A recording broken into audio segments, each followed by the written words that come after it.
Salut tout le monde! Aujourd'hui, dans cette petite vidéo, je voulais vous parler du verbe manquer en français parce que c'est un verbe dont la structure est elle peut être un peu difficile à comprendre ou à utiliser parce que elle est aussi différente de la façon dont on utilise le verbe manquer en anglais par exemple ou en espagnol. Et ça, je m'en suis rendu compte en parlant avec des personnes qui apprennent le français, que voilà, la structure du verbe manquer, elle peut être un peu difficile à utiliser, parce que ça marche par rapport à l'anglais par exemple, ça marche dans l'autre sens. Donc c'est ça qu'on va voir ensemble aujourd'hui. Je vais essayer de vous l'expliquer de manière simple et claire. En français, le verbe manquer, si on veut parler de quelqu'un, exprimer le manque qu'on ressent par rapport à quelqu'un ou quelque chose, mais là on va parler d'une personne, ça va être plus simple. C'est cette personne-là qui exerce un manque sur nous. Ça veut dire que on ressent le manque de cette personne-là, on ressent ce manque-là. Et ça veut dire qu'on pense à cette personne-là, tout simplement.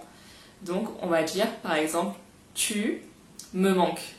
Donc, donc toi, tu me manques à moi. Ça veut dire que moi, je pense à toi et je ressens le manque de ta présence, par exemple.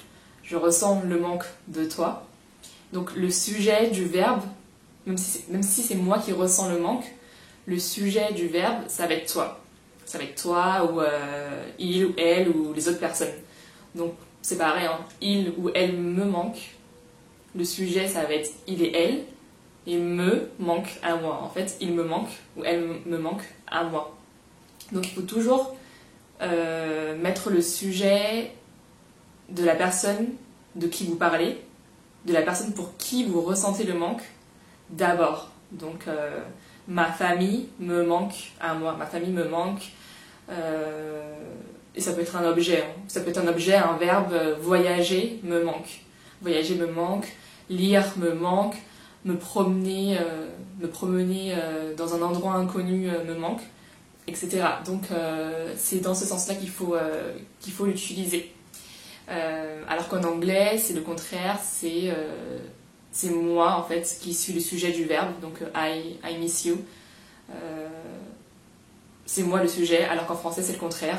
Le sujet, ça va être la personne qui va exercer le manque sur moi. Donc maintenant vous savez dire comment, si vous devez dire à quelqu'un qu'il ou elle vous manque, vous savez que ça se dit comme ça. Après, il y avait autre chose dont je voulais vous parler. Voilà, juste comment on utilise le verbe manquer en français. La structure, c'est qu'on manque de quelque chose. C'est manquer de quelque chose. Donc c'est pareil que quand on parle d'une personne, on manque. La présence de cette personne nous manque. Donc là, manquer de quelque chose, par exemple, c'est je manque, je sais pas, moi je manque de vitamines. Je manque de vitamines, je me sens fatiguée parce que je manque de vitamines. Ou il est fatigué parce qu'il manque de sommeil. Il n'a pas assez dormi, il manque de sommeil.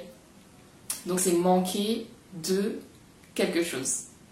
Et vous avez une autre forme, ça veut dire la même chose, mais c'est un peu plus fort de dire être en manque de quelque chose. Être en manque de quelque chose, par exemple, si on l'applique, ça fait un peu penser, je sais pas, comme à une addiction. Une addiction, je suis en manque. Quelqu'un qui fume, par exemple, qui fume et qui veut arrêter, il va dire, là je suis en manque. Je suis en manque. Ça peut être de drogue, de cigarettes, enfin peu importe, je suis en manque. Donc là, ça veut dire que c'est quelque chose d'assez fort. Donc si vous dites, pour parler d'une personne, c'est un peu bizarre. On va pas dire que je suis en manque de lui ou d'elle. C'est un peu bizarre si vous dites ça. Mais ça va plus pour parler en fait d'une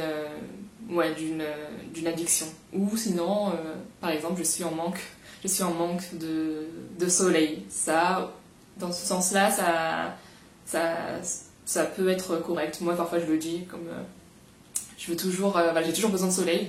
Et si c'est en hiver et qu'il fait moche, je vais dire là je suis trop en manque, de soleil, je suis en manque de sommeil, je suis trop fatiguée, je dors pas assez, je suis en manque de sommeil, par exemple.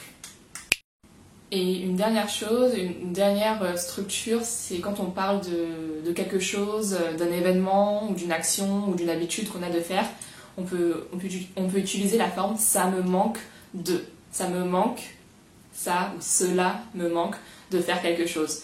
Par exemple, ça me manque de parler avec toi, ça me manque nos journées, je sais pas moi, nos journées cinéma, ça me manque nos journées quand on allait prendre un café ensemble, etc. Donc ça me manque de faire quelque chose avec quelqu'un, par exemple. Donc par exemple, moi, si je devais l'utiliser en exemple, je pourrais dire ça m'a manqué, donc c'était au passé, ça m'a manqué de faire des vidéos pour ma chaîne YouTube. Et c'est vrai en plus parce que ça faisait, voilà, comme je vous l'avais dit dans mes précédentes vidéos, ça fait un petit moment que je n'en avais pas fait. Et du coup, ça m'a manqué. Ça m'a manqué. Et là, je dis ça m'a manqué, mais on sait déjà de quoi je parle parce que juste avant, je parlais des vidéos. Donc je peux juste dire ça m'a manqué. Donc voilà, j'espère que c'est plus clair pour vous. L'utilisation du verbe manquer en français. Si vous voulez pratiquer, n'hésitez pas en commentaire. C'est le but aussi que vous pratiquiez et moi ça me ferait super plaisir de voir que vous mettez en pratique ce que vous avez appris dans la vidéo. Donc voilà, donnez-moi un exemple de comment vous pouvez utiliser le verbe manquer en commentaire et puis je vous dis à la prochaine, ciao!